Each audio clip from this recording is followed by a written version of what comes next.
넓이만 5,950제곱미터, 대략 1,800평 규모의 민물장어 양식장인데요. 완전 양식은 불가한 민물장어. 바다에서 실뱀장어를 잡아와 양식으로 키워내고 있습니다. 수조 같은 경우에는 80개 수조 돼 있고요. 네, 그리고 마리수 같은 경우에 작년에 50만 마리 정도는 들어왔습니다. 출하까지 꼬박 1년을 정성 들여 키워내야 합니다. 양식장의 하루는 새벽부터 시작됩니다. 가장 먼저 하는 작업은 먹이를 제조하는 일. 먹이는 그때그때 만들어 공급을 하고 있습니다. 먹이 사료. 아, 사료요? 사료에는 다양한 재료들이 들어가는데요. 보통 하루 만드는 먹이만 평균 600kg 정도나 됩니다. 어분이 들어가는데 비타민도 들어가고요. 그리고 소화제. 네, 그리고 소화제도 들어갑니다. 민물장어는 하루에 2번, 12시간 간격으로 먹이를 주는데요. 시간에 딱 맞춰 공급하는 것이 중요합니다. 먹이뿐 아니라 빛과 온도에 예민한 장어를 위해 외부 빛은 차단, 평균 섭씨 30도를 유지해 최적의 조건을 갖춰줍니다. 숨이 턱턱 막혀요. 땀은 막 주르르 쏟아지고. 습도는 거의 한 80도 될 거고요. 네, 여름 되면은 이제 온도도 한 40도로 올라가서 거의 작업을 할 수 없을 정도로 덥습니다. 이야, 현재 습도가 93%. 고온다습한 환경이다 보니 작업자들의 몸에서는 땀이 마를 날이 없습니다. 먹이는 수조 안의 개체 수나 크기, 성장 속도를 감안해 준비를 하는데요. 수조마다 들어있는 네모난 박스는 뭔가요?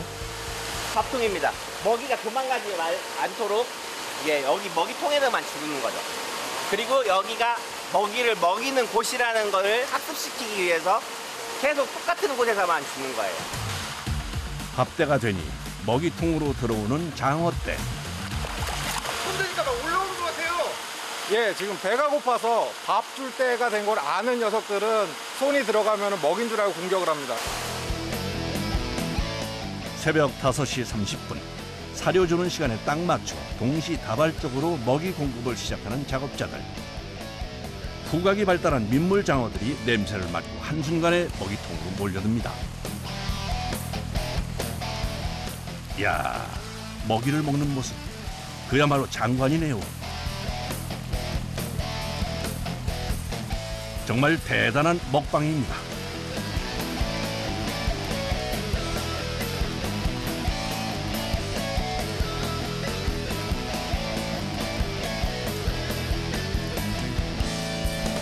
장어 사육에 먹이통을 활용하는 데는 다양한 이유가 있는데요.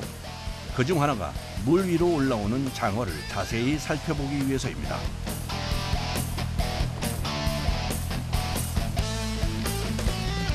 사료를 먹는 모습이나 소모되는 시간 체크는 기본. 민물장어의 지느러미나 항문 피부를 관찰, 이상 여부까지 확인을 합니다. 어떤 일을 하든지 장어의 상태를 살피는 게 늘 우선입니다.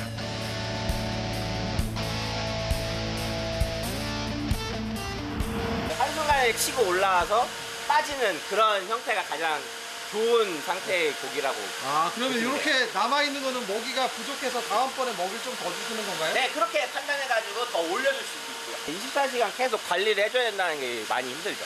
네, 계속 돌봐줘야 되는 생물입니다. 사료 공급이 끝나면 바로 수질 관리에 들어가는데요. 양식장에 들어서면 잠시도 쉴 틈이 없습니다. 물 정화 기능도 있고요. 그리고 악취 제거도 있고, 그리고 부패균을 없애주고요. 이걸 넣음으로써 물이 깨끗해져요. 물을 거의 배출하지 않고 정화해 재활용하는 순환 여과 방식을 쓰기 때문에 여과 과정은 무엇보다 중요한데요. 여과조와 필터를 이용, 유용 미생물을 통해 여과조의 물을 한층 더 깨끗이 정화합니다. 이건 또 뭔가요? 저희 수조 안에 있는 용손 산소량을 측정하는 기계인데요. 그 수치는 저희 양어장에서는 7에서 9까지 관리하고 있습니다. 이것도 시간마다 2시간마다 계속 측정을 해줍니다. 오염 수치가 4 정도 되거든요. 4 이하로 내려가면 바로 폐사가 됩니다. 이리저리 움직이다 보니 금세 온몸은 땀으로 푹 젖었습니다. 옷을 한 4번 정도는 갈아입습니다. 한번 이제 밥 줄 때 한번 갈아입고 이제 작업할 때, 뭐 측정할 때라든지 그리고 조금 이제 뭐 주변에 이제 순찰 돌 때라든지. 오전 11시가 넘은 시각. 평소라면 장어들 사료 챙기고 양식장 점검이 끝나 작업자들에게는 쉬는 시간인데요. 오늘은 좀 다릅니다. 두어 달에 한 번 있는 사육 선별을 하는 날이기 때문인데요. 오늘 선별 여기 3개 할 거야. C7, 8, 9. 선별판은 20, 22. 소지에 있는 거 고기가 다 크기가 제각각이니까 크기에 맞게끔 분류해주고 이제 출하할 거는 출하하고 다시 집어넣을 고기는 집어넣으려고 분류 작업하려고 하는 거예요. 그럼 이제 호지에서는 사람이 다 잡을 수가 없으니까 양이 많아서 잡을 수가 없으니까 이제 PC 펌프를 이용해서 이제 호수를 해서 통해가지고 그쪽 축양장까지 이동을 하게 되는 겁니다. 두어 달에 한 번씩 있는 선별과 출하 작업을 위해 긴 호스를 설치한 건데요. 장어가 스트레스를 덜 받게 하기 위한 방법입니다. 만다르 이제 시작하자. 물부터 빼자. 물 빼. 공 빼. 수조 가운데 봉을 뺀 건데 네. 저걸 빼야지 이제 물이랑 같이 고기가 나갑니다. 선별장으로 가는 유일한 통로가 열리고 장어들이 하나 둘 빠져나가는데요. 이때 좀 더 빠르게 장어를 옮기기 위해서는 작업자들의 노력이 필요한데요. 가장자리에 모이는 습성이 있어서 가운데 몰아주려고 이게 계속 놀래켜주는 거거든요. 살살 조금만 천천히. 26.4제곱미터의 원형 수조 하나에 있는 장어 수는 3,500에서 4,000마리 사이. 그걸 다 이동시키려면 작업 시간만 좋게 1시간이 걸립니다. 이것도 막 밀면은 너무 많이 밀면 너무 한꺼번에 많이 나가기 때문에 좀 막히면은 이제 고기가 안 나가고 호수 안에서 폐사하고 맙니다.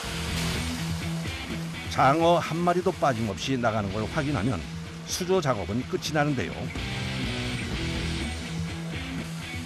장어들을 이동시키는 작업을 시작한 지 수십여 분. 선별장에서는 민물장어 분류에 쉴 틈이 없습니다. 호스를 타고 쏟아져 나오는 장어는 크게 3가지로 분류를 진행. 몸통 두께를 기준으로 구분짓습니다. 여기 선별판에 미리수에 따라서 이제 장어 사이즈별로 이제 빠지고 넘어간 거는 20mm, 여기가 22mm거든요. 한 100g에서 거의 한 250g 이 정도는 차이 나요. 미리수 그 2mm 차이가요? 네, 수조 하나당 들어있는 장어의 무게를 합하면 대략 1.5톤 이상. 선별할 수조만 3개이니 4톤이 넘는 어마어마한 양을 작업자 둘이 해내야 합니다.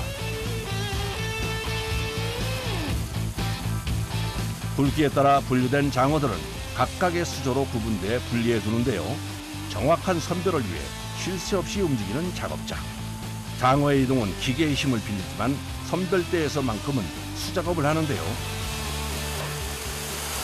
손가락도 아파요. 이게 장어들 내리려면은 안 내려가는 버틴 애들이 있어서 조금 세게 밀다 보니까 관절이 좀 무거워요. 이게 결국에 사람이 다 힘으로 미는 거니까. 계속되는 선별 작업. 양어장에서 장어를 옮겨서 분류까지 한나절은 걸리는 작업입니다. 네, 호지에 물 틀어놓고 올 테니까 요 제일 끝에 거부터 미스코한테 해서 끝에 거부터 넣어주세요. 아니요, 이제 옮겨야죠. 예? 옮겨야죠. 예. 수조로 다시 옮겨야죠. 여기 끝에 있는 작은 고기들이요. 다시 먹여서 다시 키운 다음에 원하는 목표대로 키운 다음에 다시 넣어야죠. 수조 하나에 키우는 장어의 마리수는 정해져 있는데요.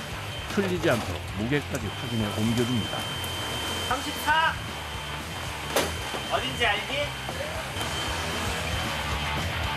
다시 양어장으로 장어를 옮길 때는 무엇보다 신속함이 중요한데요.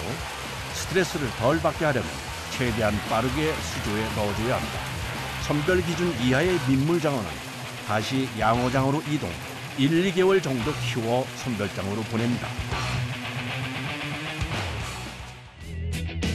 어느새 해도 뉘어뉘어지는 시간. 먼저 퇴근해 보겠습니다. 네, 그래. 수고하셨어요. 네, 고생하셨습니다.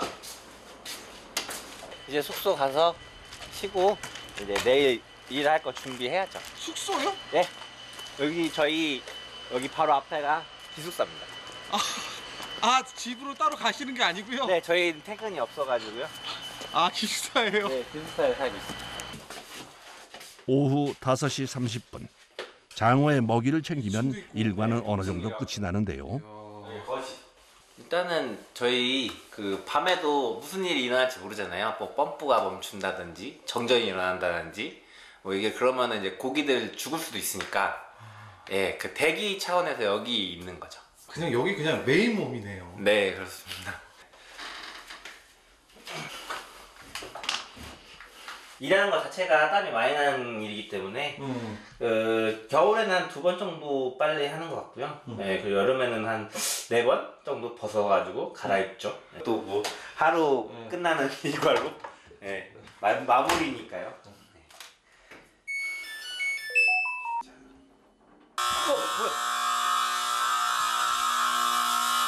집안이 떠나가라고 울리는 알람음. 아무래도 무슨 일이 생긴 모양입니다.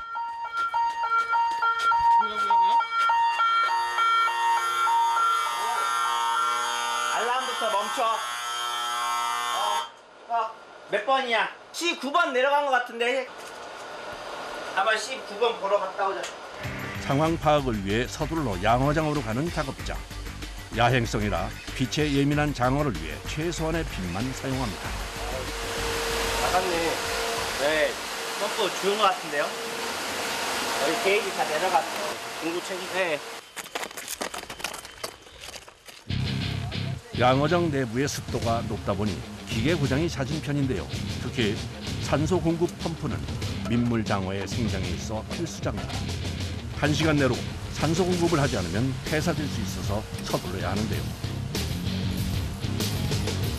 마음은 급한데 부품들이 부식된 상태라 장비를 떼는 것도 쉽지 않습니다. 저희 용액이 펌프가 멈춰가지고 지금 산소 공급 안 된다고 멈춰버리면 산소가 모자라서 애들이 호흡을 못 해가지고요. 이제 죽을 수도 있어가지고 빨리 뛰어온 거예요. 비상이죠, 비상. 집중해서 일을 하다 보니 어느새 온몸은 땀으로 범벅, 손에도 자꾸만 땀이 차는데요. 이거 어차피 달아야 되니까 차단기 내려요. 안전을 위해 차단기를 확인하려는 작업자. 수분이 많은 양어장 내부라 기계를 다룰 때 특히 신경을 쓰고 있습니다. 드디어 고장난 산소 펌프 탈거 완료. 이제 새로운 장치를 설치만 하면 되는데요. 장어의 생명과 직결돼 있어 빠른 시간 내에 끝내려 애를 쓰는 작업자. 척척해내는 폼이 한두 번 해본 것 같지 않은데요. 50여 분 만에 산소 펌프 교체 완료.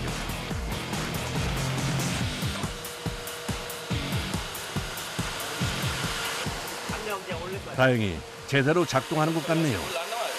아니, 잠깐 들어봐봐. 아, 생각이 있지. 네, 잘했어요. 이제 정리하자. 작업자들 모두가 팔을 걷어붙인 덕분에 큰일 없이 넘어갔습니다.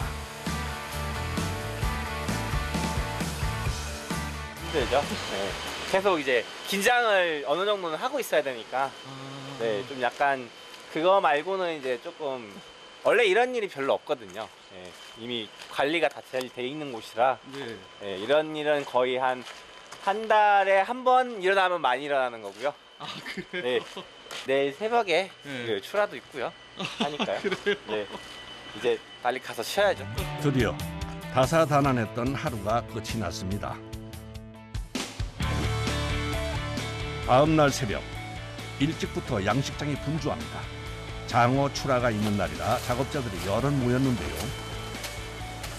그 해수 사육 수조로 옮기려고 여기는 중간치는 이제 민물로 켰다가 네. 이제 팔기 전에는 이제 거기 가서 이제 해수로 따로 키우고 있습니다. 바다에서 태어나 민물에서 자라는 장어. 그 특징을 활용해 민물에서 10에서 12개월 정도를 키웁니다. 이후 바닷물에서 2, 3개월을 더 키워 출하하는데요. 체온을 떨어뜨려야지 호흡 횟수가 줄어들어서 이제 여기서 봉지 안에 있는 산소를 충분히 호흡하고 살아갈 수 있게 만들어주는 거예요. 얼음 준비까지 끝나면 본격적으로 장어 이동이 시작됩니다. 이때도 최대한 빠르게 작업을 진행해야 하는데요. 수조에서 건져낸 장어는 무게를 잰 다음 봉지에 적당하게 나눠서 담습니다.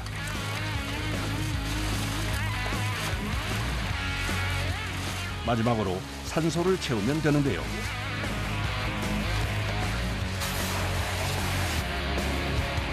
산소가 빠지지 않게 재빠르게 묶는 작업자. 기술이 필요한 작업입니다.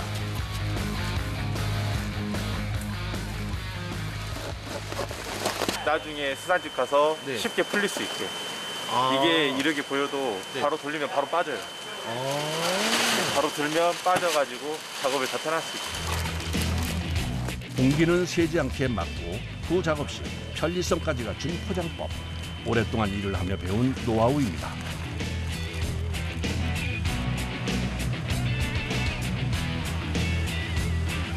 도라이! 도라이!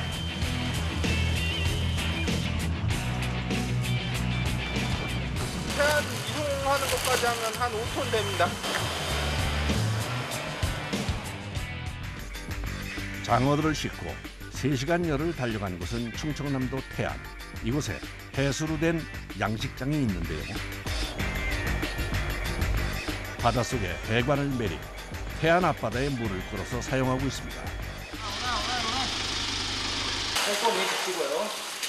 해수 양식장에 들어가기 전 이동 중에 생긴 불순물을 깨끗이 씻어내는데요. 민물에서 갖고 있는 해금내라든지 비린내를 좀 해수로 키우면 훨씬 좀 어느 정도 제거되고. 장어가 민물에서 살다가 바다로 돌아가 알을 낳는다는 것에 착안해 고안해낸 이곳만의 방식입니다. 수십 번의 테스트를 통해서 장어가 해수에 바로 적응을 할 수 있도록 방법을 찾은 건데요. 양식장 내부의 수조는 28개. 이곳에서 2, 3개월 정도 키운 다음 출하를 합니다.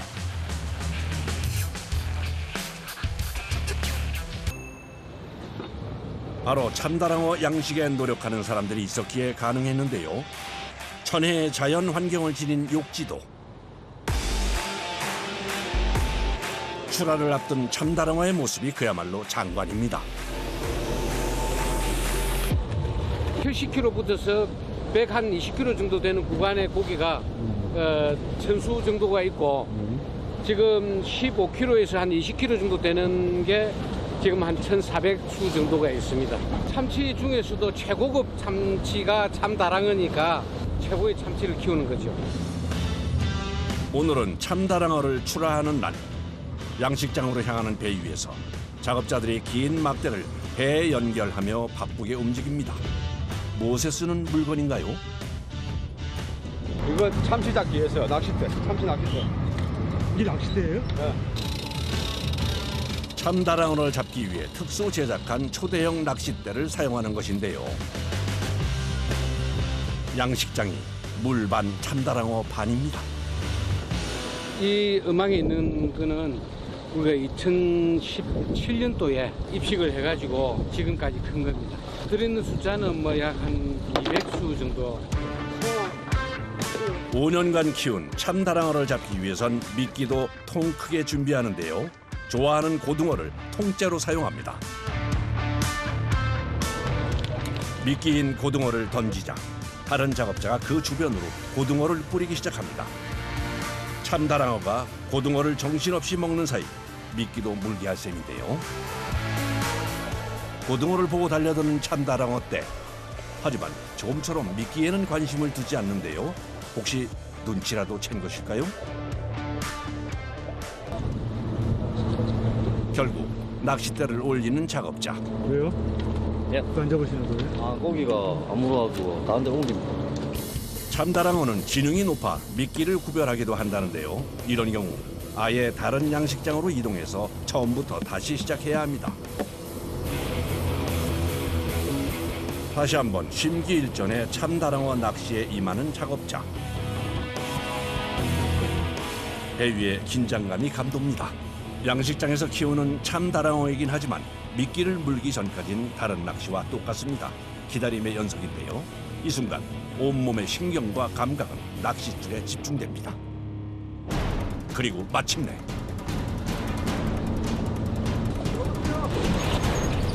잡힌 걸 알자마자 온 힘을 다해서 저항하는 참다랑어. 사람이 당해낼 수 없을 정도로 엄청난 힘인데요. 자칫하다가는 힘에 이끌려 물속에 빠질 수도 있습니다. 그래서 바로 전기 충격기를 사용해서 기절시켜야 하는데요. 이렇게 해야지만 작업자들의 안전은 물론 참다랑어도 상하지 않기 때문입니다. 기절했지만 무게 때문에 올리는 것조차 쉽지 않습니다. 꼬리 지느러미에 줄을 연결해 크레인으로 옮겨야 하는데요.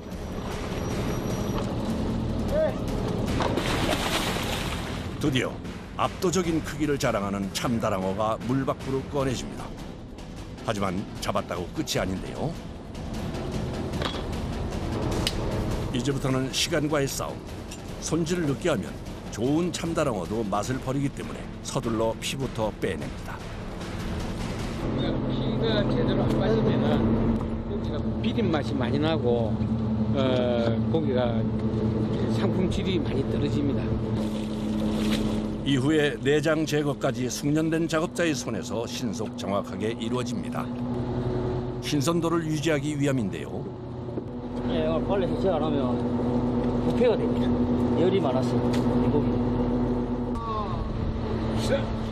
그래서 손질을 시작해서 얼음물에 넣기까지 5분을 넘기지 않는 것을 원칙으로 합니다. 5시간 이상 얼음물이에요? 살이 탱글탱글해지기 위해서. 안 그러면 살이 물려서 먹지를 못하니까.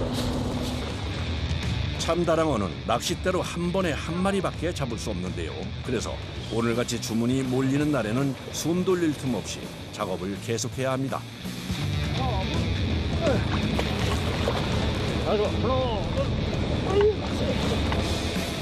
이곳 양식장에서는 최소 60kg 이상의 참다랑어를 출하시키고 있는데요. 손질하는 것도 꽤 힘에 부칩니다. 대략 몇 킬로 나왔어요? 내가 한 88, 한 7. 성인 남자 3명이 달라붙어서야 가까스로 옮길 수 있는 무게인데요. 크면 클수록 지방이 많고 뱃살이 많아서 맛이 있습니다. 얼음물에 5시간 동안 담가 열을 식힌 참다랑어는 크레인을 이용해 다시 꺼내줍니다.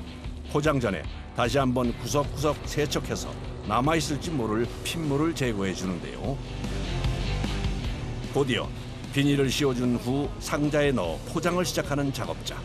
신선한 상태 그대로 배송지에 도착할 수 있게 얼음으로 참다랑어를 감싸며 공들입니다. 양식한 참다랑어는 입소문이 나며 주문이 늘고 있는데요. 우선 적게는 한 마리, 많게는 뭐 5마리 잡을 때도 있고 10마리 잡을 때도 있고. 어디로 나가나요? 부산, 서울, 경기도, 전국으로 나가나요? 거진 뭐 그렇다고 제주도도 가고 하니까.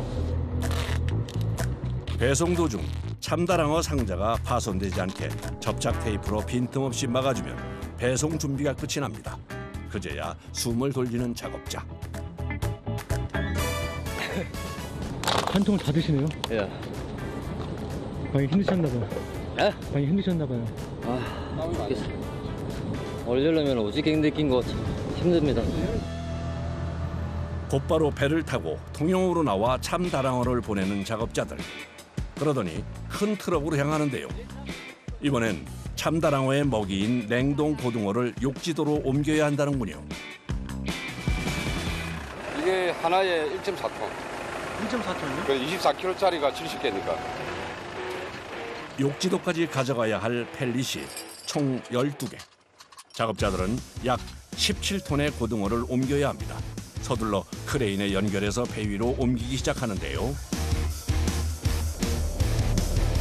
크레인의 도움을 받지만 그냥 쉬고 있을 수는 없습니다. 완전히 고정이 된 상태가 아니라서 냉동 고등어가 떨어질 수도 있기 때문인데요. 그래서 마지막 펠리까지 옆에서 지켜봐줘야 합니다. 고등어를 다 옮기자 서둘러 통영에서 1시간 거리에 위치한 욕지도로 돌아가는데요. 그런데 작업자들이 배를 끌고 도착한 곳은 참다랑어 양식장이 아닙니다. 여기는 뭔가요? 냉동 창고. 이곳에 냉동 고등어를 보관해뒀다가 참다랑어 밥 시간이 되면 해동해서 주는 것인데요. 창고가 작다 보니 사람이 다 옮겨야 합니다. 돌덩이와 같은 냉동 고등어를 옮기는 일은 엄청난 체력을 요구하는데요. 한 개에 24kg. 이게 몇 개나 이렇게 옮기셔야 되는 거예요? 이게 거의 전체 다 옮겨야 돼요. 끝도 없이 반복되는 냉동 고등어 옮기기. 온몸에 무리가 가는 고된 작업입니다.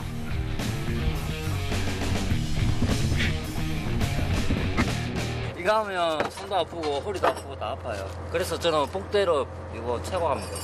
밤 되면 오심지 오른팔이 아파요. 2명의 작업자가 힘들게 가까스로 끝낸 작업. 하지만 이 정도 양은 금방 먹어 치운다는데요. 2,500마리가 한 3일 정도 먹을 수 있고 많이 먹는데 이것도 모자란다는 거죠. 최고의 참다랑어를 키운다는 자부심 없이는 할 수 없는 일이죠. 참다랑어 양식장의 일은 끝이 없습니다. 이번에는 전날 해동해둔 고등어를 가져다가 참다랑어 밥을 줘야 하는데요. 식사 시간은 하루에 한 번. 먹성이 엄청나다 보니 사람이 고등어를 직접 주지 않고 기계를 이용합니다. 흡사 태포 같죠?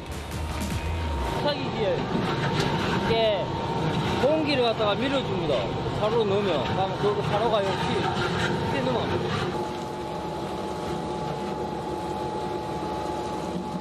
생각합니다. 옛날에는 이게 안 되고 송 담아가지고 그냥 손 갖고 이리 던져줬잖아요. 과거 손으로 줬을 때는 먹이 주는 것만 종일 걸렸다네요. 기계로 바꾼 후 편해지긴 했지만 여전히 기계에 고등어를 넣어주는 건 사람이 해야 합니다. 좋게 3시간은 걸리는 작업이죠.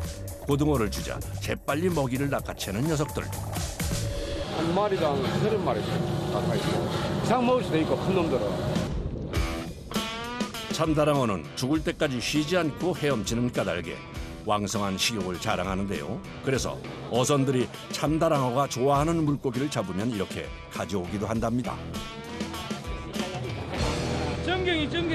동경이요? 예. 동경이 왜 주시는 거예요? 아, 이거 참치 먹이 아닙니까? 동경이도요? 예, 이게 사람 먹는 생식용입니다, 바로. 그러니까 욕지 물이 좋아가지고, 예. 네. 사람 먹는 고기 참치가 먹으니까 엄청 질 좋습니다. 전갱이는 고등어와 함께 참다랑어가 좋아하는 물고기입니다. 사람이 먹어도 될 정도라고 하니 질과 신선도는 최고. 바로 먹이로 줄 준비를 하는데요. 분사기로 갓 잡은 전갱이를 쏘아주자 물보라를 일으키며 달려드는 녀석들. 배가 불러서 위로 올라오지 않을 때까지 계속 줍니다. 그날 오후 평소에는 한 척만 사용하던 크레인 달린 배가 어찌된 일인지 3척이나 모여 있습니다. 무슨 일일까요? 이거 참치 이사시키기 위해서 그 기초 작업합니다. 참다랑어가 살기에 최적의 환경인 욕지도 바다. 홍합 유생이 조류를 타고 돌다가 그 물에 달라붙어 자라며 문제덩어리가 된 것인데요. 점점 커지는 날카로운 껍데기에 참다랑어가 헤엄치다 다칠 수도 있는 상황. 그물에 달라붙은 홍합의 문제는 이뿐만이 아닙니다. 많이 붙어 있으면 이제 무게가 엄청나게 차고 조류 소통도 안 되고 그래서 이제 음항을 이게 자꾸 새 음항을 교체를 줍니다. 쉽게 말해 참다랑어를 새 집으로 이사시켜 주는 것인데요. 먼저 작업자들이 이사갈 양식장에 돌아다니며 새 그물을 꼼꼼하게 묶어줍니다. 준비가 끝나면 참다랑어가 살고 있는 양식장과 옮겨갈 새 양식장을 맞닿게 붙여주는데요. 조금 더 돌립니다. 두 양식장 양옆으로 그물을 치기 시작하는 작업자들. 그물 무게만 해도 상당한 데다가 파도까지 쳐 양식장이 흔들리다 보니 여간 위험한 게 아닌데요. 이 그물로 뭘 하려는 걸까요? 고기를 능가려면 가두리를 붙여야 돼요. 그래가지고 여기다가 또 가운데 그물이 들어갈 거예요. 항을 쳐야 돼요. 아하, 참다랑어가 이동하는 길을 만들어주는 중이군요. 이동하는 도중 참다랑어가 바다로 빠져나갈 수 있기 때문에 헌 그물과 새 그물 사이를 빈틈없이 묶어줍니다. 완성되면 이런 모양으로 참다랑어를 새 집으로 안전하게 인도할 예정인데요. 작업자들이 서두른 덕분에 두 개의 가두리 양식장 사이에서 통로 역할을 할 그물 설치가 끝났습니다. 바깥은 물론 바닷속까지 설치가 잘 된 모습입니다. 이거 지금 뼈대접 잡고 있거든요. 이거만 싹 올려주면 고기 싹 올라가고. 작업자들이 신호에 맞춰서 세 대의 크레인에 연결된 참다랑어 그물의 끝을 살짝 올려줍니다. 그러자 물속 그물이 비스듬히 통로 쪽으로 기울어지기 시작하는데요. 자연스럽게 참다랑어 떼가 통로를 따라 새 집으로 넘어갑니다.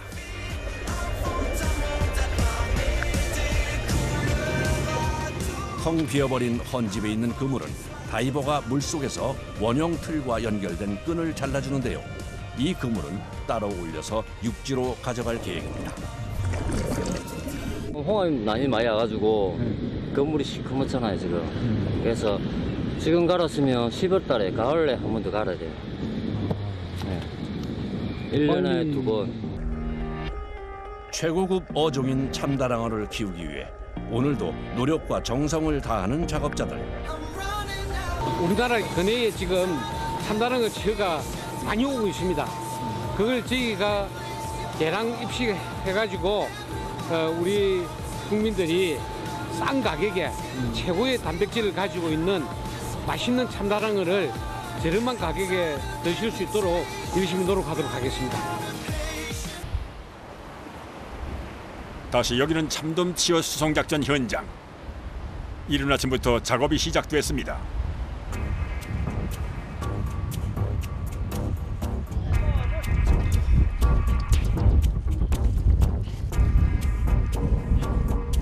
나갈 적에 다른 의장이 있어갖고 혹시 좀 걸릴까 싶어 그럽니다. 걸리면 고기 방을 치라는 이 자체가 그물이 째지면 고기가 다 방사가 되니까. 그물을 당겨 올려 가두리 깊이를 얕게 하면 일단 이동 준비가 끝나지만 아무래도 연약한 치어를 옮기는 작업인 만큼 더욱 신경이 쓰이는데요. 지금 바로 이동을 할 거예요.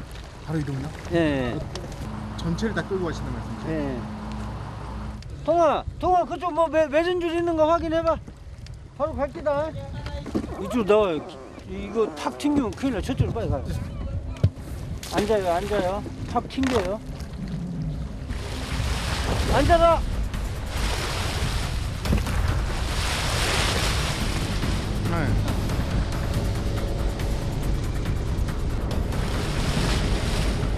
드디어 오전 8시 가두리 이동이 시작됐습니다.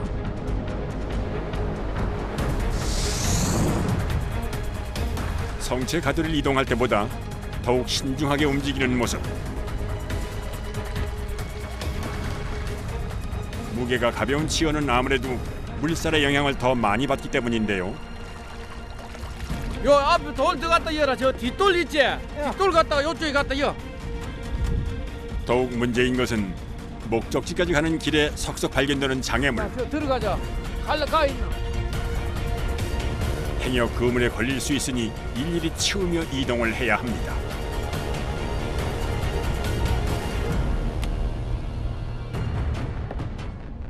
엄청 어려움이 많죠. 왜냐하면 어장 줄들이 많이 있고 장애물들이 많이 있고 햅스로가 많아가지고 이게 잘 못하면 그물이 찢어져 갖고 고기 유실이 되는 경우가 많이 있기 때문에 아무나 안 하는 거거든요.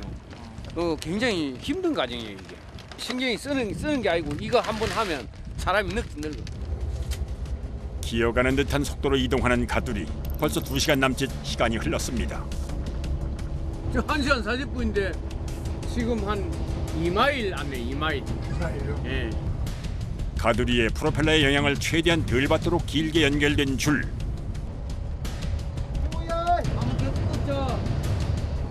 하지만 방향을 전환할 땐 다시 빠르게 줄을 당겨줘야 하는데요. 자칫 가두리가 방향을 잃을 수 있기 때문입니다.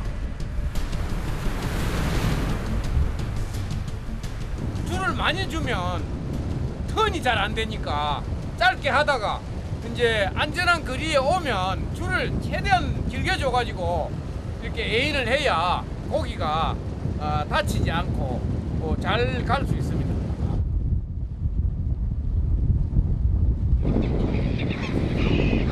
이럴 때를 놓치지 않는 들청객 등장.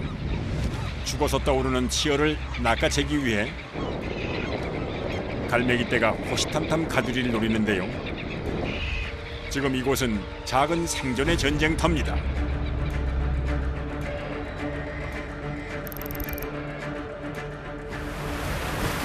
그 사이 눈에 띄게 거칠어진 날씨, 특히 바람이 심하게 부는데요.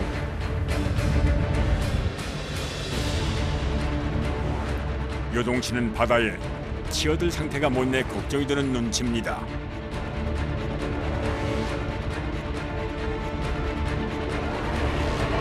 설상가상. 연안으로 진입하자 곳곳에 양식장이 설치되어 있는 모습.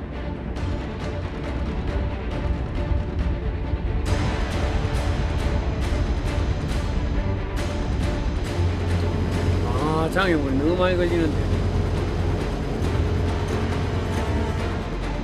아슬아슬 길목을 따라 이동하는 가두리. 오늘 하루가 정말 유독 깁니다. 계속 돌아야 되니까 신경도 많이 써야 되고 잘못하면 저 고기가 유실되거든요.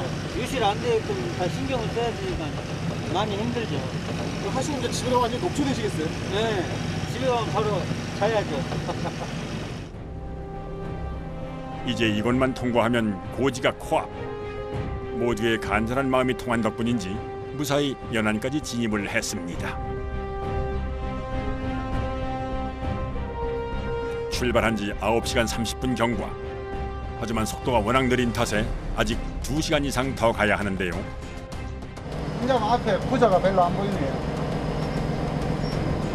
아직 부자 많이 나.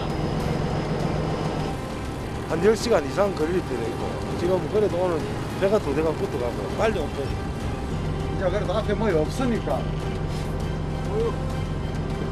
요 가면 부자 있어, 요 앞에. 근데 이거는 이해갈 수 있다.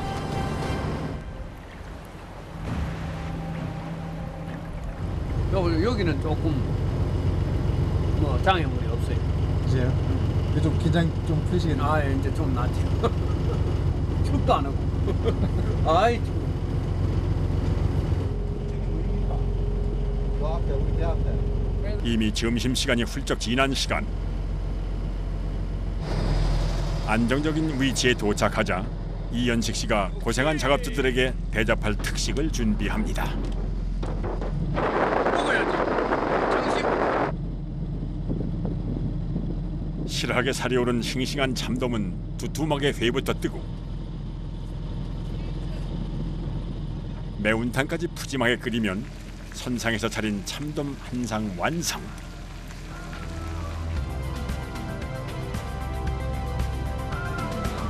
찬바람 속에서 하루 종일 고생한 작업자들.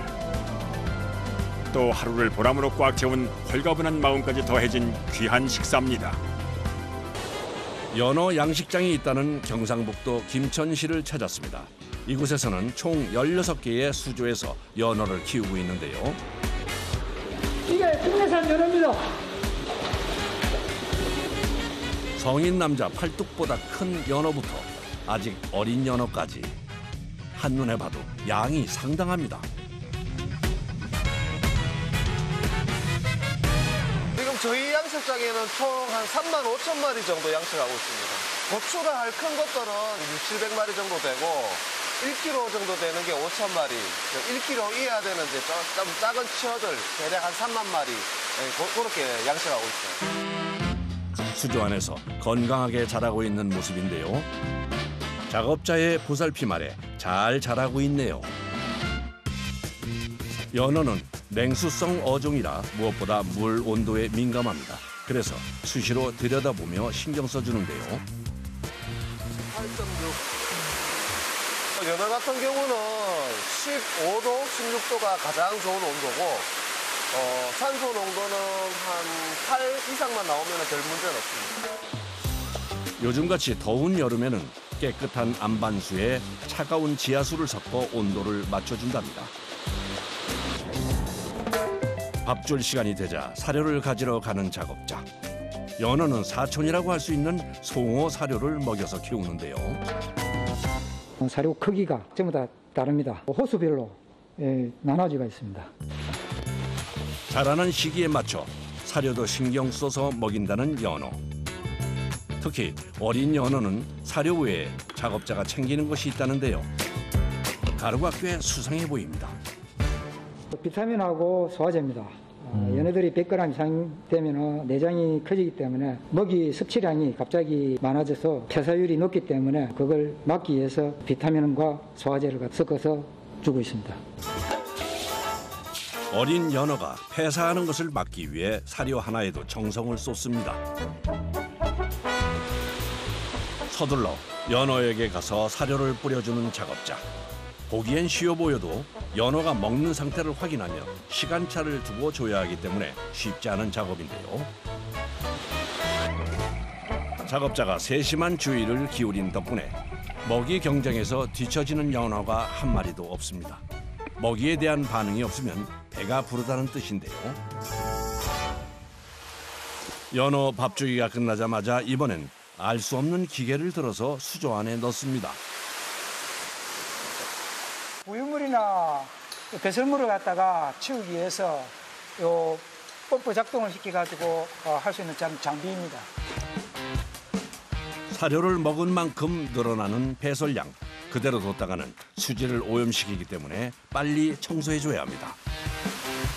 청소기로 집을 청소하듯이 기계를 작동시켜 바닥에 쌓인 배설물을 빨아들이는데요.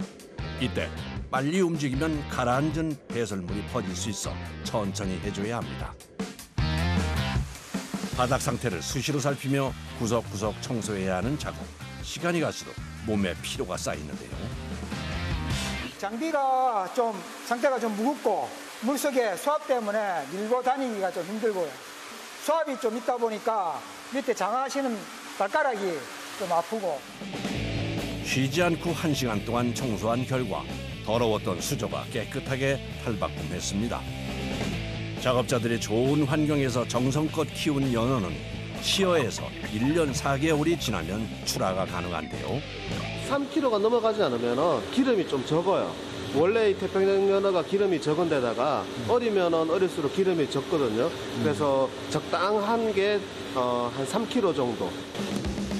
출하가 가능한 크기로 성장한 연어는 따로 수조에 모아서 키우고 있는데요.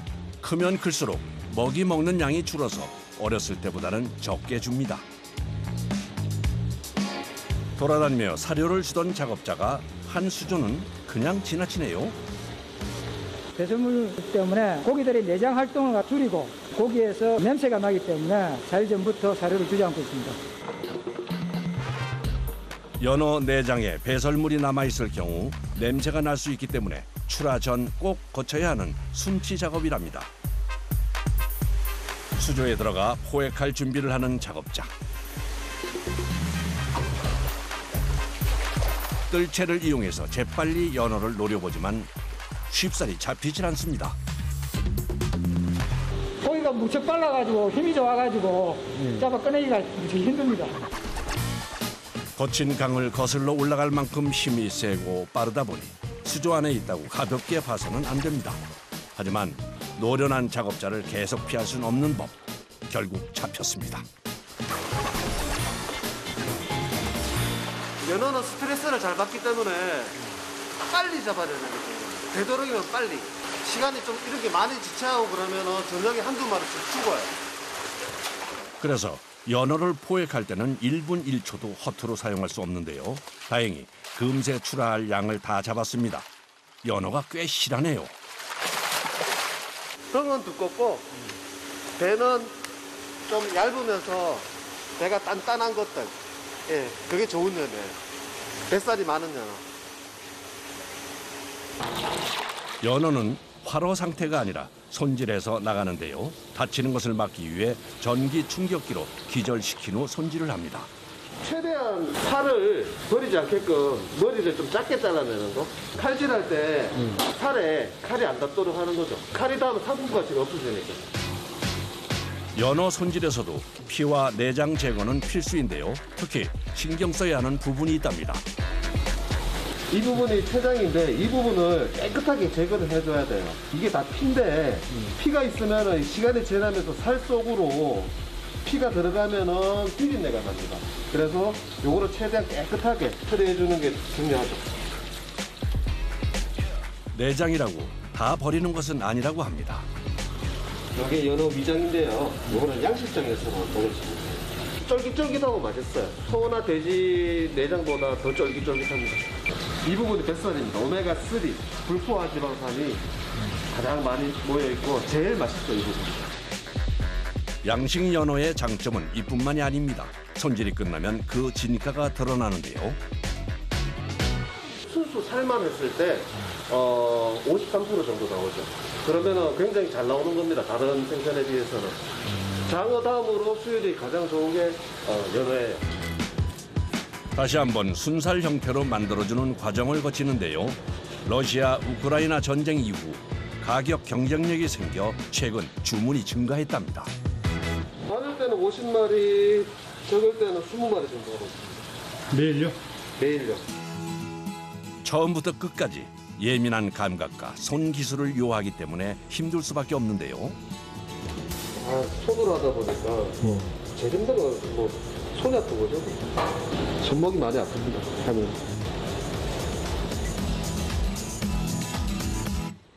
그 사이 찾아온 식사 시간.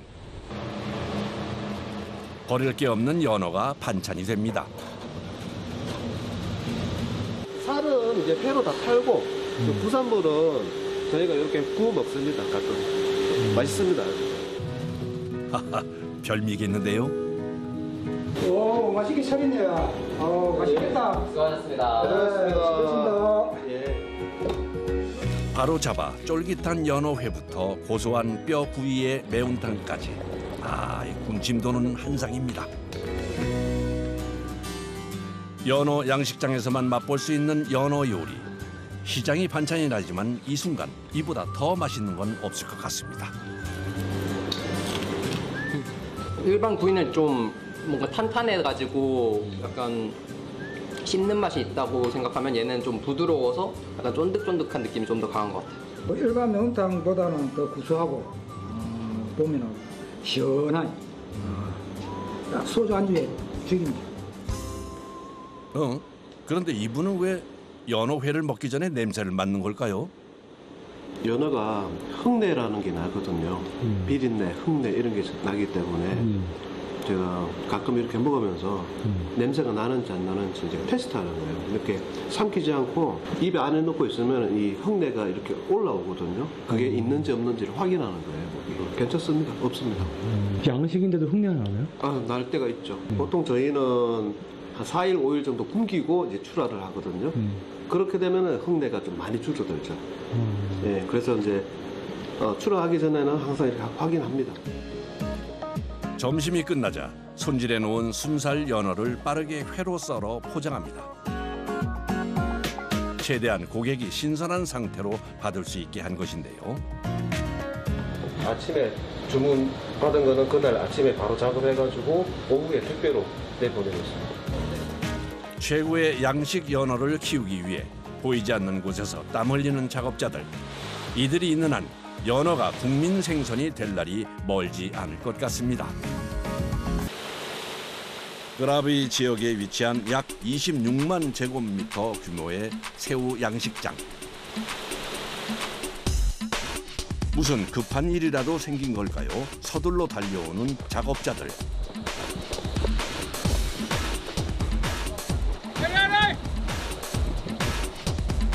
작은 배에 몸을 싣고 양식장 안으로 들어갑니다.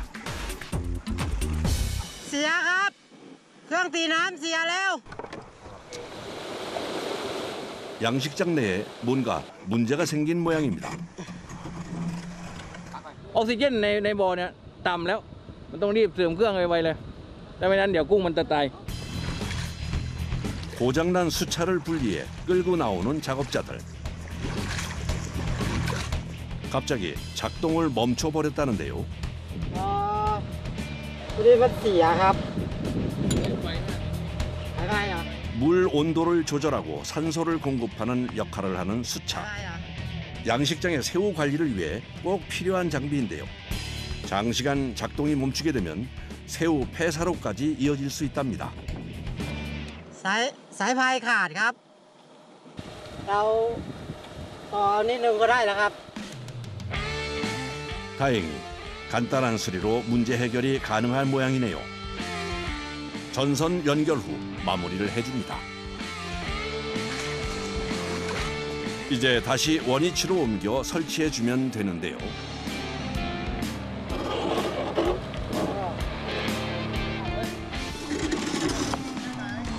ครับ ไปขึ้นที่ใกล้ข้างบนนั่นเลยระวังรถเรือล้มนะ ตัวไม่อยู่ 수차를 단단히 고정시켜줘야 하는데요.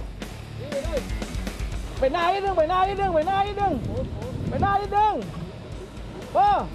เร่งฝีมือหน่อยสิ 말뚝을 고정하려는 순간 수차와 함께 넘어질 뻔했네요. กลัวเครื่องมันหลุดไปครับถ้าไม่ปักนี่มันจะไปทั่วบ่อเลยแหละถ้าเราไม่ปักนี่ เร่งฝีมือหน่อยสิออกซิเจนต่ำอยู่นะ 긴장을 놓을 수 없는 작업. 재빨리 말뚝을 박아 고정시켜줍니다. 이제 제대로 작동하는지 체크해 볼 차례. เลยนะ 전원을 연결하자 힘차게 돌아가는 수차. 큰 사고 없이 빠른 시간 안에 문제를 해결했습니다. ถ้าสมมติว่าเครื่องเสียแล้วเราสามารถซ่อมได้ในประมาณไม่เกิน30 นาทีเนี่ยผมถือว่าโอเคในการทำงานและก็ดีใจด้วยเย้ รู้สึกดีใจทำให้เสร็จแล้วดีใจกุ้งจะได้ดี 26만 제곱미터의 부지에 5개 보로 나누어 새우를 양식하고 있는데요. อยู่ที่ไซส์76 ตัวเลี้ยงกุ้งเก๋าที่อยู่ที่2 ล้านตัว 태국의 양식장에서는 보통 흰다리 새우와 타이거 새우로 불리는 무늬 새우를 키우고 있죠.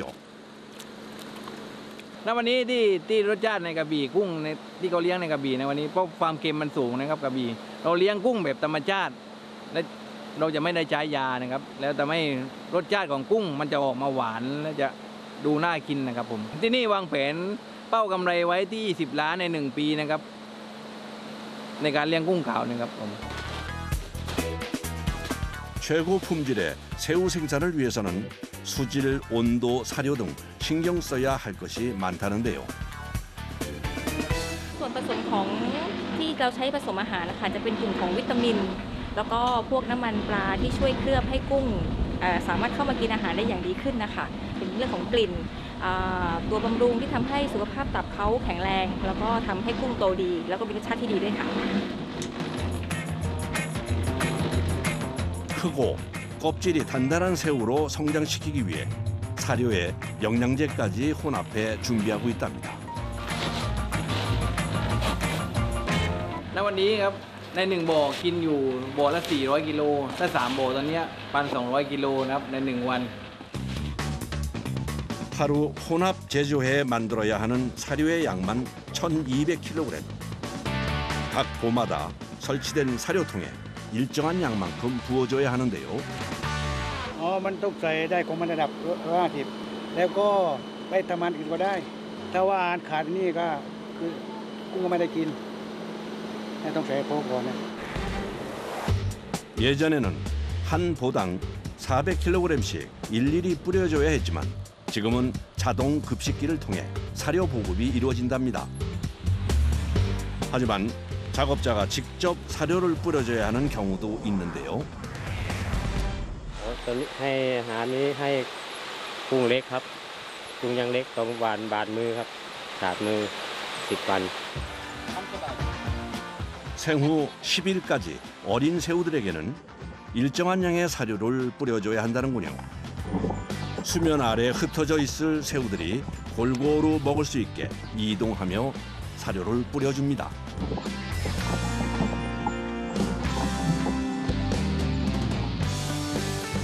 쉴 틈 없이 돌아가는 양식장의 일과. 가장 힘든 작업이 기다리고 있습니다. 청소 도구부터 챙겨 길을 나서는 작업자들.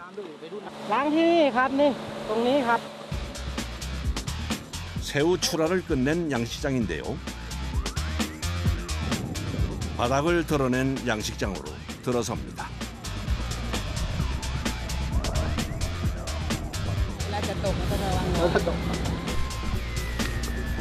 출하가 끝나고 나면 꼭 해줘야 하는 것이 청소인데요. ปกติถ้าล้างบ่อแบบนี้ประมาณกี่ชั่วโมง 5 ชั่วโมงครับ มันล้างแบบนี้ต้องล้างสะอาดเวลาลงกุ้งมันจะไม่มีเชื้อถ้าเราไม่ล้างไม่ได้เราต้องล้างทำความสะอาดให้เรียบร้อยก่อนเราจะลงกุ้ง 출하가 끝난 후 양식장 바닥엔 새우에게 주었던 사료와 배설물이 쌓이게 되는데요. 건강한 새우를 키우기 위해서는 양식장을 깨끗하게 청소하는 것이 중요하답니다.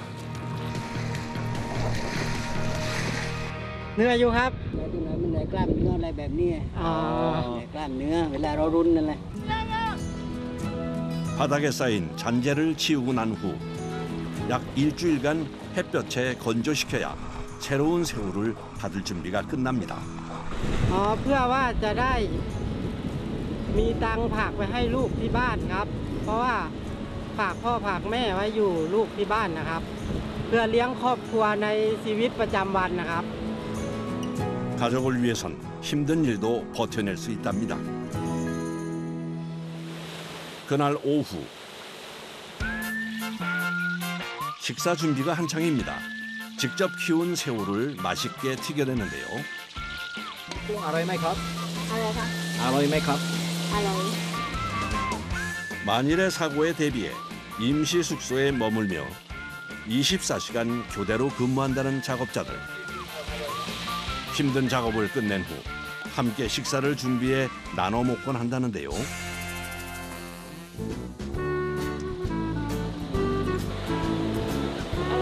싱싱한 새우와 오징어 요리로 피로를 달래봅니다. รู้สึกว่าเหนื่อยอ่อนเพลียไปหน่อยได้กินอาหารแบบนี้ยังช่วยหน่อย หรือว่าทำงานวันนี้มันเหนื่อย แล้ววันดีเด็กในการกินด้วยกัน การทำงานมันเหนื่อยนะแล้วมากินด้วยกันเนี่ยถือว่าแฮปปี้ไหมในครอบครัวถือว่าเราทำงานแล้วเป็นครอบครัวเดียวกันนะครับมากินด้วยกัน 힘들고 고단한 날 더욱 생각나는 건 역시 가족이죠. นี่ภรรยานี่ลูกสาวกำลังใจเราเหนื่อยอย่างเนี้ยมาถึงเห็นดูรูปอย่างเนี้ยคุยโทรศัพท์ได้มีกำลังใจได้ทำงานหนึ่งนะ 양식장의 바쁜 일과 때문에 두세 달에 한 번 만날 수 있지만 가족을 생각하며 힘을 냅니다.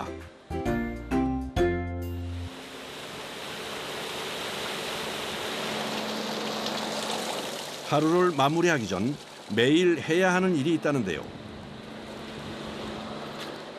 วันนี้เจ๊แหมจะไปเหวี่ยงดูกุ้ง เราจะไปดูว่ากุ้งในบ่อเนี่ยไซส์กี่ตัวคุณภาพกุ้งเป็นยังไงบ้าง เดี๋ยวเหวี่ยงขึ้นมาใส่ในกระมังเนี่ยแล้วก็ดู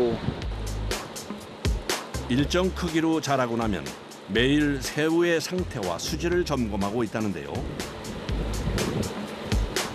그물을 치고 샘플용 새우를 포획합니다. 크기와 무게 등을 통해 새우의 성장 상태를 알 수 있다는군요. โอเคค่ะถือว่าอยู่ในน้ำหนักในช่วงที่เราเป็นไปตามแผนที่เราวางไว้ใช่ค่ะ 양식을 시작한 지 60일 이후부터는 출하가 가능한 상황. 매일 상태를 체크한 후 고객이 원하는 새우의 크기와 무게가 되면 그때 출하 날짜가 정해진답니다. ไซส์นี้ที่เราสุ่มช่างวันนี้ค่ะอยู่ที่ 85 ตัวต่อกิโลค่ะ 다행히 별탈 없이 잘 자라고 있는 모양이네요.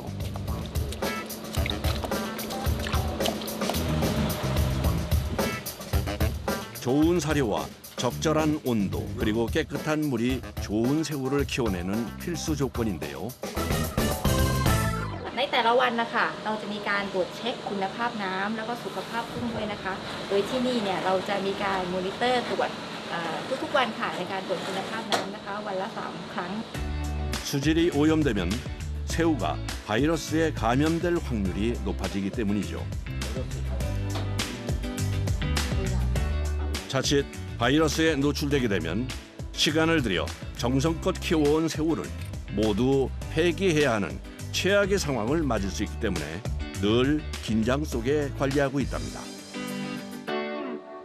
กุ้งตอนนี้โดยที่เราดูจากลักษณะของเม็ดไขมันเขาเม็ดไขมันเต็ม 100% ค่ะก็คือความหมายก็คือการกินอาหารและการสะสมอาหารของกุ้งที่เราเลี้ยงอยู่ณปัจจุบันถือว่าสมบูรณ์ดีค่ะ 서너 달에 걸친 노력이 결실을 맺게 됐네요. 며칠 후 이른 새벽 어둠을 뚫고 양식장 안으로 여러 대의 차가 들어섭니다.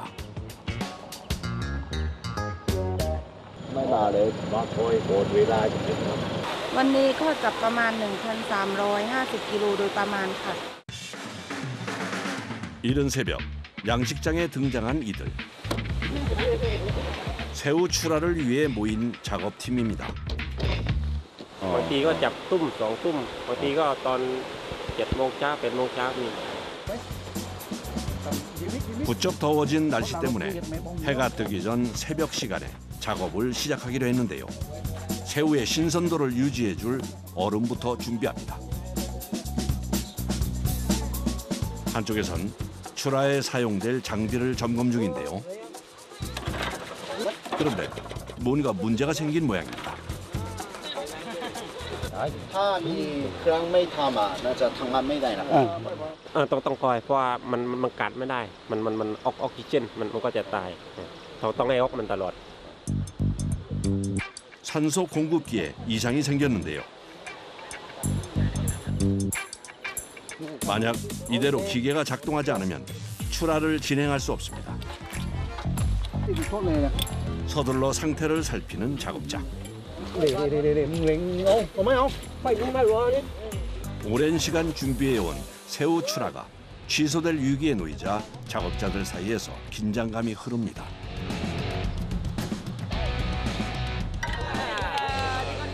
다행히 큰 문제는 아니었던 모양입니다. 제대로 작동이 되네요.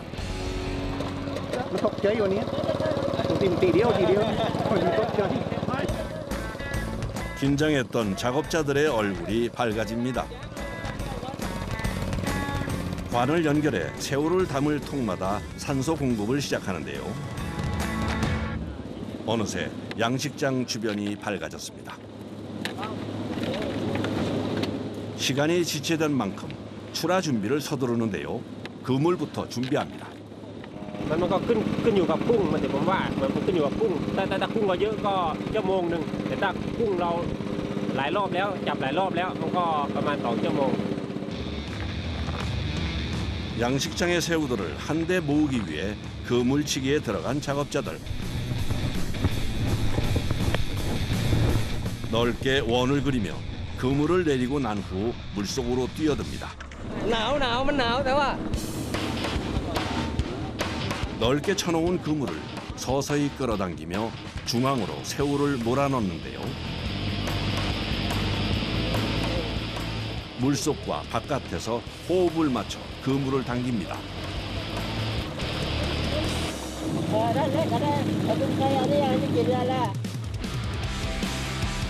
그물 안쪽으로 몰아넣은 새우를 바구니로 떠올리는 작업자들. 모든 일은 수작업으로 이루어집니다. 자칫 새우가 상할 수도 있기 때문이죠.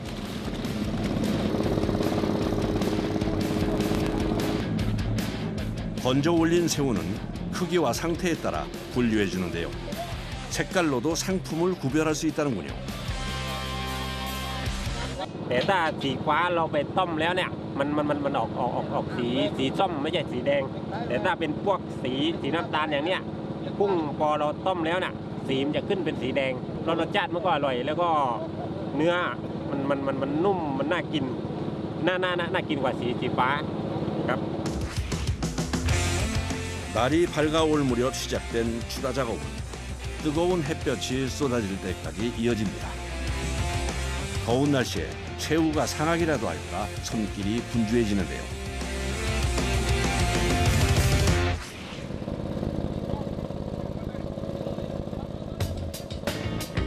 어느덧 새우 출하도 마무리에 들어갔습니다. 잠시 쉴 시간도 없이 이어진 작업. 시원한 음료 한 모금으로 갈증과 더위를 달래보는데요. เหนื่อยหนาวเย็นหนาวเหนื่อยขึ้นใช่ไหมครับเหนื่อยด้วยร้อนด้วยแดดออก 무사히 출하가 끝난 새우는 배송을 위해 차로 옮겨 싣습니다.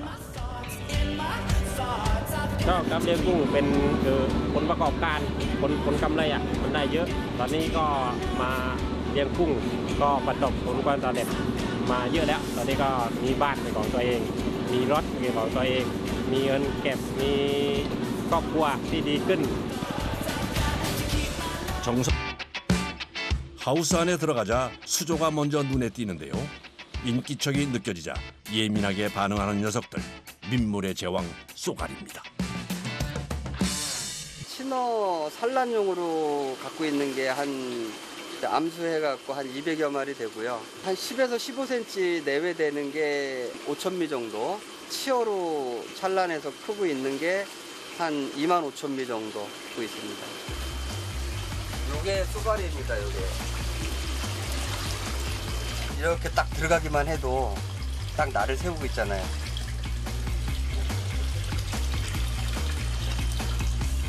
양식에 성공했어도 채상위 포식자로 공격 본능이 살아있는데요.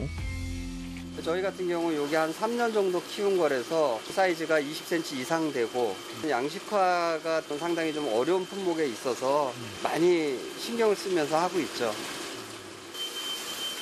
쏘가리의 산란기는 5월부터 7월. 양식장에서도 한창 부화가 이루어지고 있습니다. 알에서 4일, 5일 정도 지나서 이제 부화돼서 나오기 시작하는 겁니다, 이게. 전문가만 식별이 가능한 크기인데요. 이렇게 보면 얼마 안 되는데도 이게 몇백 마리. 현재 부화율은 80%. 죽어버린 20% 알들은 체에 걸러 버려주고 건강한 치어들만 따로 수조에 넣어줍니다. 치어를 확인하자 어디론가 가는 작업자. 그런데 쏘가리 양식장에 웬 잉어죠? 쏘가리 먹이를 주기 위해서 잉어를 산란을 해서 부화를 시켜서 먹이로다가 사용하려고 이제 잉어를 키우고 있습니다. 쏘가리는 육식성이라 살아있는 먹이가 아니면 거들떠보지 않습니다.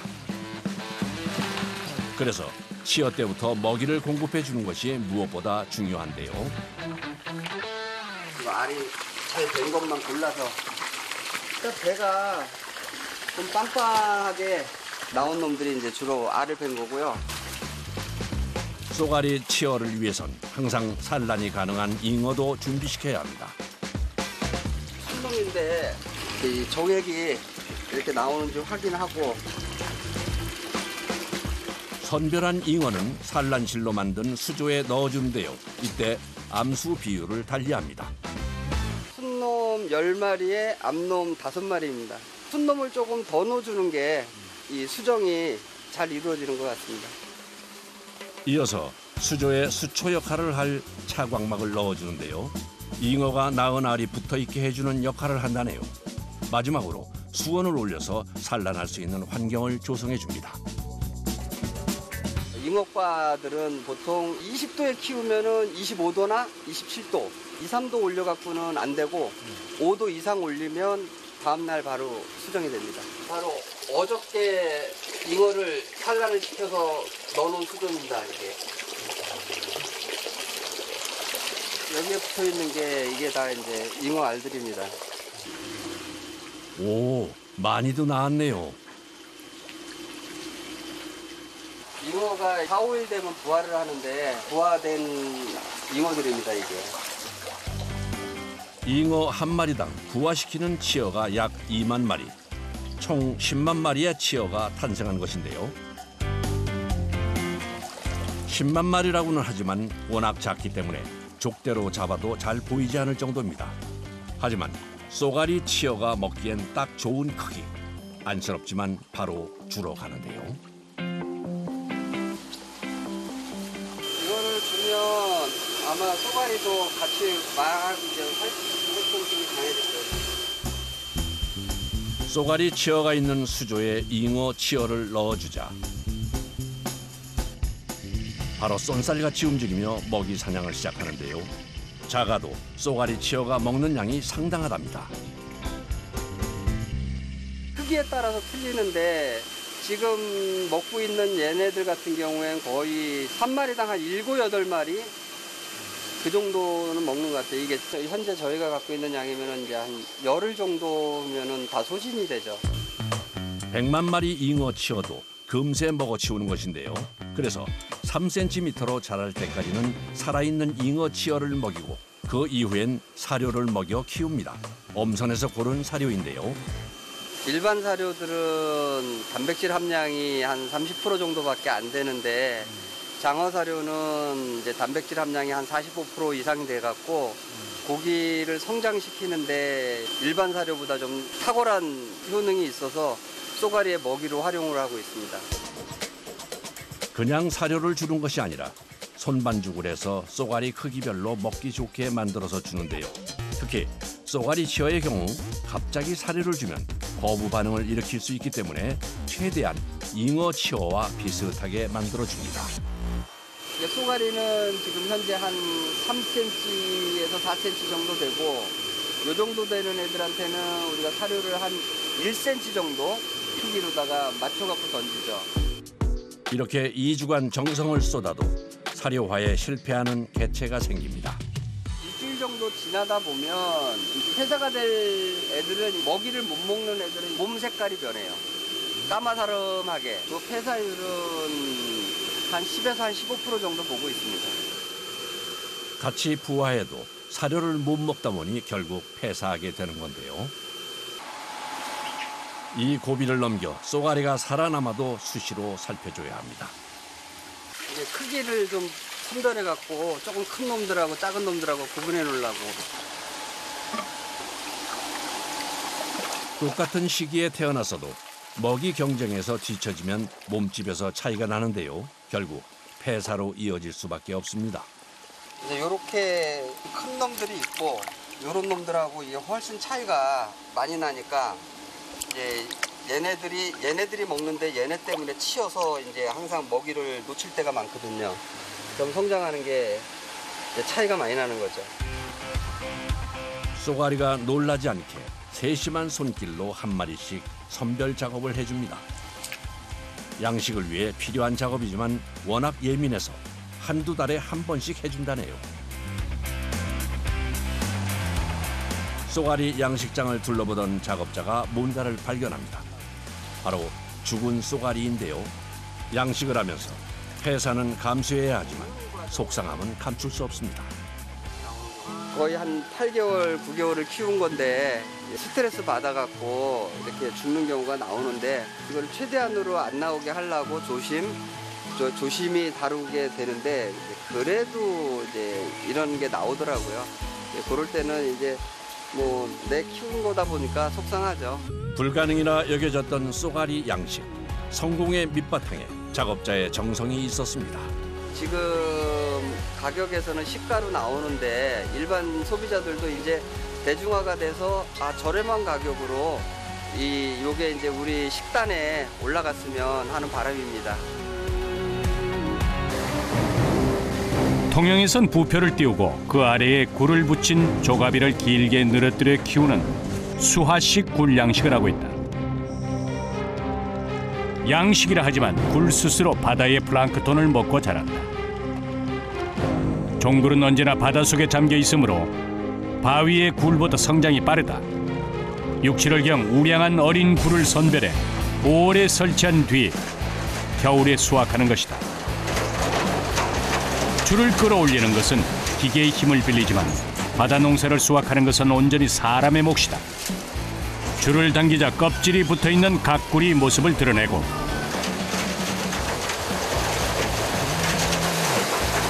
끊임없이 올라오는 이 굴은 해수를 이용해서 배 위에서 1차 세척이 이루어진다.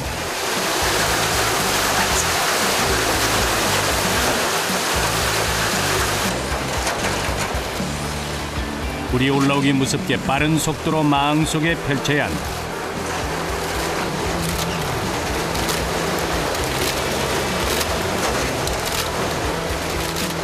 겨울한철 굴이 통영을 먹여 살린다는 말이 있을 정도로 빠른 시간에 운반선 가득 굴이 산처럼 쌓이기 시작한다.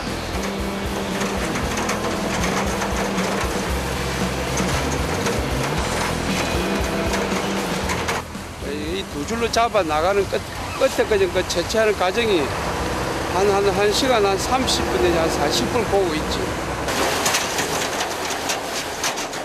우유보다 칼슘 함량이 높고 단백질도 풍부해 바다의 우유로 불리는 굴. 하지만 이 굴을 맛보기 위해선 사람들의 고된 수고가 필수적이다. 굴줄을 자르는 일은 여자들의 목. 기계가 움직이는 동안 허리를 펼 겨를 없이 선체로 이 작업을 반복해야 한다. 안 쉬고 요 굴은 한 서너 시간. 서너 시간 이대로 계속 일하시는 거예요? 예. 다리 많이 아프시겠다. 예, 이렇게 요리 팍팍 이렇게 타끔타끔 잘라줘야 박싱장에 아줌마들이 잘 깔 수 있게끔 이렇게 잘라주니까 그런 게 이 팔이. 성수기를 맞은 제철 굴을 조금이라도 더 수확하기 위해 부지런히 몸을 움직여야 한다.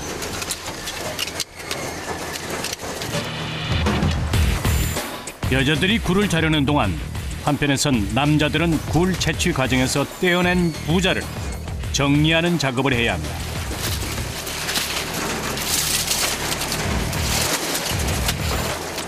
굴줄이 가라앉지 않게 띄워놓은 부표인 부자는 홍합과 같은 이물질을 제거한 후 재활용된다. 작업이 참 손이 많이 가네요. 네, 손 많이 가지요. 손 가는 게 한두 가지가 아니죠. 굴 수확량이 많다는 것은 그만큼 부자의 개수도 늘어나는 법. 추운 날씨 속에 잠시도 쉬지 않고 이 작업을 반복해야 한다. 반나절 작업만에 부자가 뗏목 가득 쌓여 올려졌다. 한 줄에 보통 부재가 몇 개나 매달려 있어요? 80개에서 100개 사이. 한 줄에요?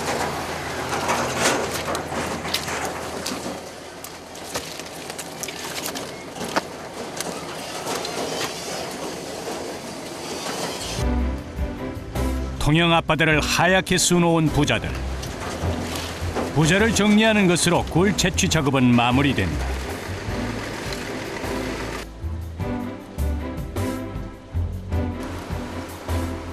오후 4시가 넘은 시각, 운반선 가득 굴을 실은 배가 귀향을 서두른다.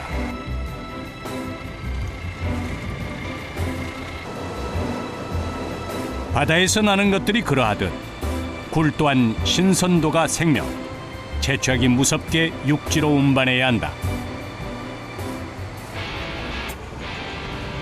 굴 운반선이 육지에 닿자 굴 하역 작업이 시작된다.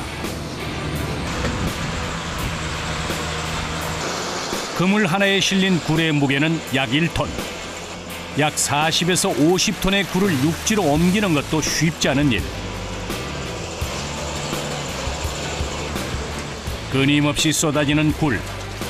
굴을 키우는 것은 자연의 힘이지만 우리가 먹는 식탁에 오르기까지 온통 사람의 노동이 필요하다.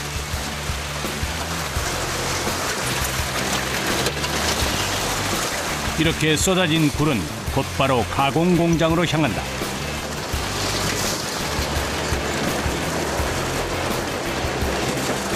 한 시간 반마다 한 번씩 넘기는데 저 안에서 뚫을 때 다 까면 이제 다시 또 올라가 좀 수해주는 거지. 전기랑 서로 조율을 하시는군요. 예.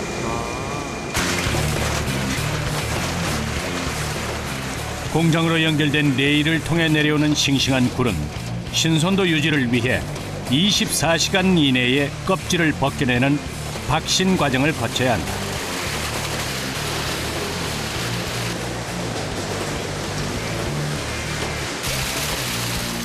박신장으로 가기 전 작업대에 쏟아놓을 굴을 일정 분량으로 수레에 나누어 담는 것 또한 힘든 일. 빠른 기계의 움직임만큼이나 사람들도 바쁘게 움직여야 한다.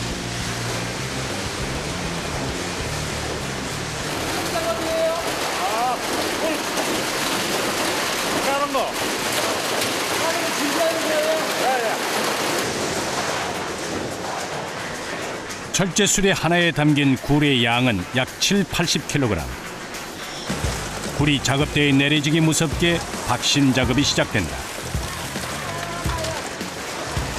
바다 위만큼이나 뜨겁게 겨울을 나는 사람들이 모여 있는 곳이다.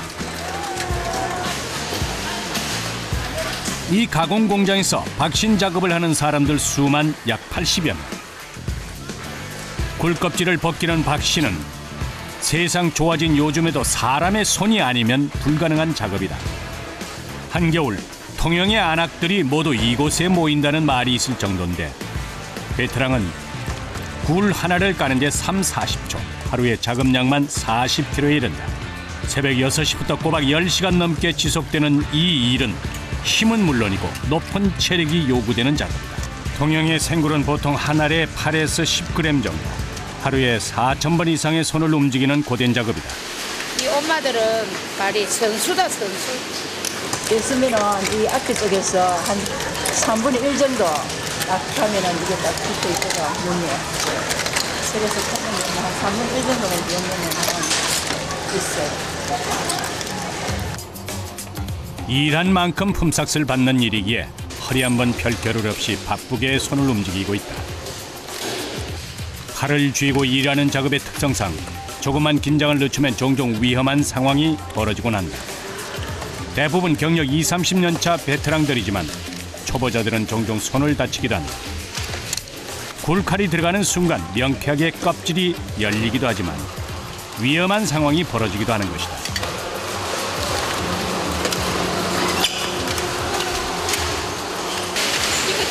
네, 위험해. 잘못하면 손바닥 부시잖아. 처음만 뭐 손 많이 조심하고. 아침부터 계속된 작업. 팔과 다리가 욱신거리지만 수확철에 끝내야 하는 작업이기에 잠시 쉴 틈도 주어지지 않는다. 작업이 끝나기 무섭게 굴이 작업대에 계속 내려진다. 이들 앞에 태산처럼 굴이 쌓이는 것이다. 기본 12시간을 다 해요. 노가다 일을 하면. 4시 넘으면 힘이 들어가고 팔도 아프고 손도 아프고 그래서 많이 못하지. 팔이 아프고 손이 저려오지만 가족을 생각하는 이들의 모정 앞에 딱딱한 굴 껍질도 속살을 드러낸다. 하루 작업 마감을 앞두고 자신이 깐 꿀의 무게를 다는 것으로 박신장의 작업은 마무리된다. 1톤가량의 굴은 속살을 발라내면 7-80kg 남짓 나온다. 박신 작업을 마친 깐 꿀의 상태의 생굴은 곧바로 세척실로 향한다. 굴은 어떤 음식보다 위생이 중요한 탓에 해수를 이용해 회전식 세척기로 세척이 이루어진다. 세척을 마치면 굴 껍질에 붙어있는 이물질을 가려내는 선별 작업이 이루어진다. 선별 작업 또한 사람이 일일이 눈으로 확인하고 수작업을 해야 하는 일이다. 아니 이런 거 전부 이물질 이런 거 골라낸다. 그 마트에 나가니까 이런 물질을 전부 다 골라내야 되고, 예, 전부 골라내요. 제일 중요한 게. 꼼꼼하게 사람의 눈으로 선별 작업이 끝난 굴은 정수된 해수에 담겨 포장을 거쳐 출고되는 것이다. 통영의 굴은 알이 굵고 향이 풍부한 것으로 유명하다.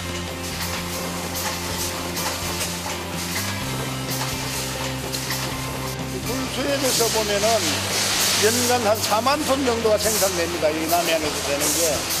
저희가 저희 공장에서 1년에 약 한 1,500톤 정도를 처리를 한다고 보시면 돼요. 1,500톤 중에 보면 한 7, 800톤 정도는 생물로서 또 한 7, 800톤은 냉동굴로 해서 외국 시장으로 나가게 됩니다. 절반은 내수용으로 소비되지만 해외 수출도 늘고 있는 상황이다. 그런데 박신장 한쪽에서 껍질 상태의 굴을 담는 사람들이 있다.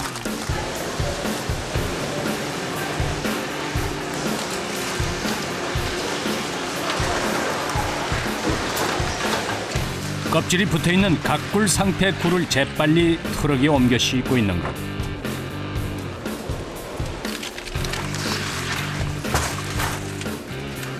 이 굴들은 우리가 시중에 석화라 불리는 반각굴로 가공하기 위한 것들이다. 한 번에 가져가는 양이 얼마나 되세요? 예, 한 2톤 정도 됩니다. 2톤이요? 예. 굴 가공의 모든 과정은 신선도를 유지하기 위해 속도가 생명이다. 저희는 반각골이라고 껍데기를 반만 까는 제품을 만들거든요.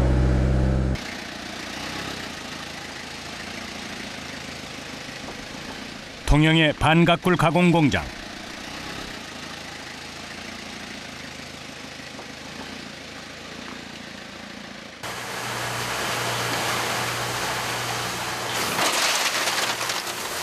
껍질 상태의 굴은 내려놓기 무섭게 세척기를 이용해서 이물질을 제거하는 작업이 이루어진다.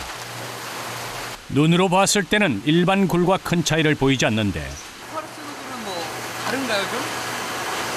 좀 알도 좀 좋고 크기도 좀 커야 됩니다. 소규모 작업장의 경우 혼자 해내야 하는 일이 많기에 이 일은 배로 힘들다.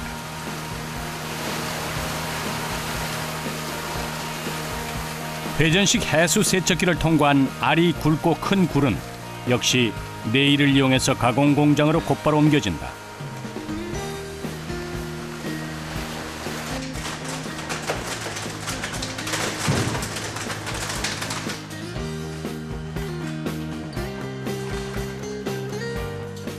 반각굴 가공 공정이 이루어지는 공장.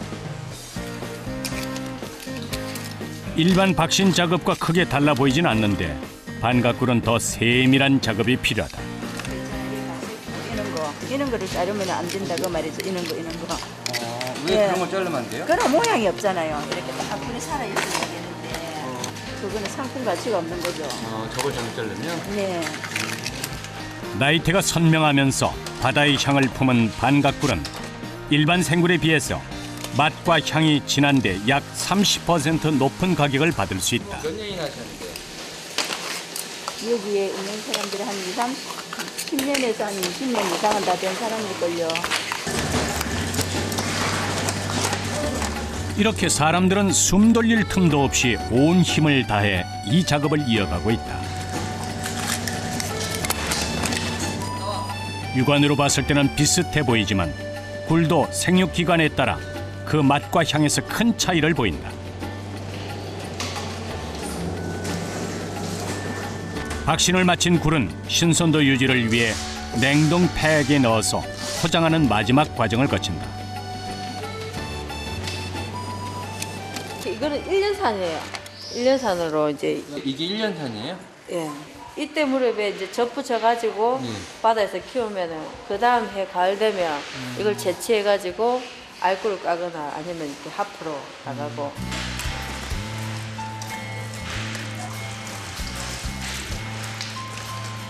우리나라 사람들이 연간 1인당 섭취하는 굴의 양은 약 3kg 내외에 이른다. 치열했던 통영의 하루가 서서히 저물어가고 있다.